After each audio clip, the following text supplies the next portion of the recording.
Бурлундуна Йортис. Добрый день, уважаемые жители республики. Сегодня, прежде чем перейти к основной теме моего видеообращения, хочу вместе с нами порадоваться нашей победе. Вчера наши мужики в Пекине победили, завоевали золото в эстафете 4 по 10. Ну и надо сказать, что и Алексей Червоткин, и Александр Большунов, и Денис Спецов, и Сергей Устюгов – это, конечно, наши герои, наши богатыри, но хочу сказать, что 42 года назад такая же была победа. Вот, представляете, такой временной период в 1980 году в Лейк-Плэсиде, тоже в четверке, ну не тоже, а в четверке наших победителей тогда был Василий Рочев и Николай Бажуков вместе с Евгением Беляевым, Николаем Земятовым. Вот Василий Рочев, Николай Бажуков – это наши богатыри, коми земли. Поэтому я к тому, что нам нужно снова и снова заниматься подготовкой наших лыжников, чтобы в ближайшее время, в ближайшие годы на пьедестале почета и на чемпионатах мира, и на Олимпийских играх были наши ребята с Республики Коми. Это я даю себе наказ, ну и нам всем вместе. Теперь по основной теме нашего сегодняшнего видеообращения – это поддержка аграриев. Я всегда вам говорю и рассказываю о том, что для меня это приоритет, для меня и для правительства. И сейчас буквально коротко постараюсь рассказать о том, чего мы добились в 2021 году и о ближайших планах на 2022 год. Итак, под конец прошлого года сельскохозяйственный производственный кооператив «Исток» завершил строительство роботизированной, это очень важно, животноводческой фермы на 140 голов крупного рогатого скота в деревне Выль-Иб Карткировского района. Стоимость инвестиционного проекта составила почти 70 миллионов рублей, 69 миллионов 300 тысяч. И я хочу подчеркнуть, что несмотря на то, что мы всегда говорим, конечно, нужно создавать рабочие места, но вот такие роботизированные комплексы молочные, товарные, они тоже нужны, потому что в них достигается наивысшее качество и наивысшее молока и наивысшая производительность труда. В прошлом году 5 фермеров республики завершили строительство животноводческих объектов, 3 из них в Княжпогосском районе, на 100 голов в деревне Онежье, 50 голов в деревне Нижняя Отла, на 30 голов и в городе Емва. И новая ферма на 50 голов появилась в деревне Сергеево-Щелье Усть-Цилимского района и построена ферма на 50 голов в селе Деревянск Усть-Куломского района.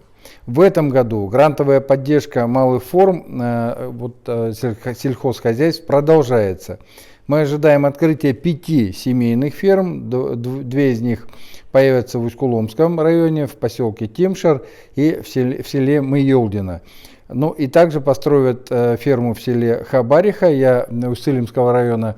Я был на строительстве этой фермы, и действительно там очень хорошие темпы. В этом году точно совершенно эту ферму сдадут.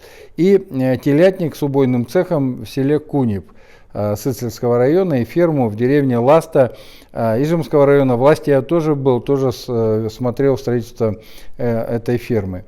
Ну и кроме того, в 2022 году в рамках грантовой поддержки и развития семейных ферм появится новое производство. Это переработка речной рыбы, это очень важно для нас, в селе Краснобор Ижемского района.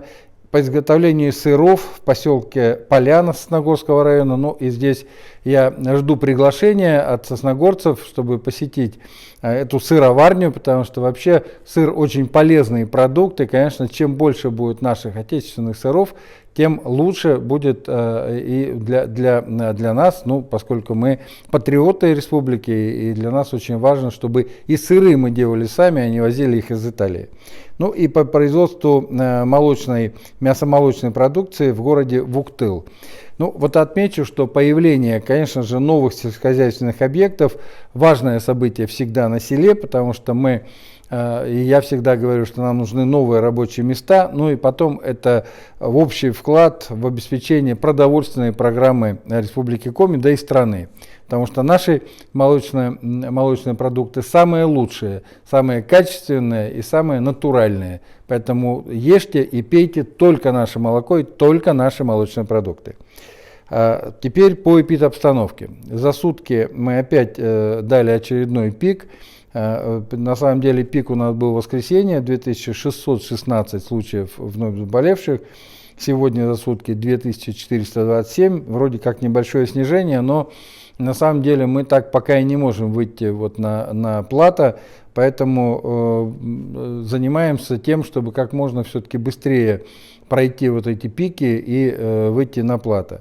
На самом деле везде идет рост и по городам, и по муниципалитетам, поэтому мы максимально стараемся следить за состоянием развернутых и занятых коек. Сегодня у нас чуть меньше 20%, поэтому сегодня я утром дал команду раскрывать новые койки к тем 2319, которые у нас развернуты.